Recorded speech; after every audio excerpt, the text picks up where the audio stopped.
Twelve ফেলের পর আবারও সর্বোচ্চ আলোচনায় বলিউডের একটি কম বাজেটের সিনেমা। যদিও সিনেমাটি বড় পর্দায় মুক্তি পেয়েছে গেল মার্চের 1 তারিখ, প্রায় 2 মাস পর নতুন করে আলোচনায় আসার অন্যতম কারণ সম্প্রতি এটি মুক্তি পেয়েছে ওটিটি প্ল্যাটফর্ম নেটফ্লিক্সে। বলছি কিরণ রাও পরিচালিত সময়ের আলোচিত হিন্দি সিনেমা লাপাতা লেডিসের কথা।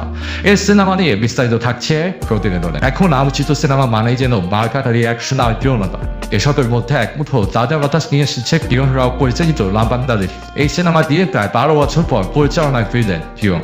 হাত ফিল্মি ময়দান নেমেই ছক্কা হাঁকালেন আমির খানের সাবেক স্ত্রী। পরপর পর এবার নেটফ্লিক্সে মুক্তি পেয়েছে লাপাতা লেডিস। মাত্র 5 কোটি বাজেটের সিনেমাটি বক্স অফিসে আয় করেছে 20 কোটিরও বেশি। ওটিটি আর টিভি রাইটস নিয়ে যা বাড়বে আরো কয়েক গুণ। কিন্তু এত কম বাজেটের সিনেমাটি কেন সবার মুখে মুখে? সিনেমা বিশ্লেষকদের অনেকেই বলছেন কোনো জটিলতা ছাড়াই সহজভাবে একটি দারুণ গল্পকে দর্শককে দেখাতে পেরেছেন কিরণ। মূলত গল্পের শক্তিটাই সিনেমাটি নিয়ে সর্বোচ্চ আলোচনার জন্য ক্রেডিট দিচ্ছে সবাই। পাশাপাশি এই সিনেমার অন্যতম শক্তি অভিনয়। যারা অভিনয় করেছেন তাদের প্রত্যেকেই কম পরিচিত, তবে এমন নিখুঁত অভিনয় করেছেন মনে হয়েছে এই চরিত্রগুলো পাশের বাড়ি। সবাইকে দর্শক সিনেমা পর্দায় দেখেও আপন করে নিয়েছেন। তবে সিনেমার একজন বেশ পরিচিত মুখ আছেন, তিনি রবি কিষান। ভারতীয় সিনেমার আলোচিত এই অভিনেতাকে লোকাল থানার বড়বাবুর চরিত্রে দেখা গেছে। লোকাল থানার দায়িত্বে সাধারণত যে সমাবের তারকা থাকে, এই পানানসই চরিত্রটি করেছেন রবি। অনেকেই বলছেন লাপাতা লেডিসে জীবনের সেরা অভিনয় করেছেন তিনি।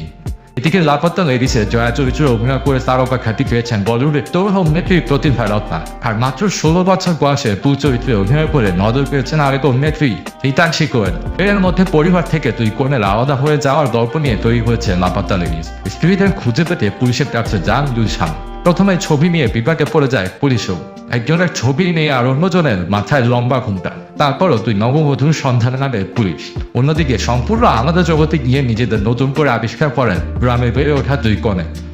আপাতত সামাজিক মাধ্যমে ট্রেন্ডিং এ রয়েছে সিনেমাটি। এটি প্রযোজনা করেছে আমির খানের প্রোডাকশন হাউস অ্যান্ড টিনজিং প্রোডাকশন।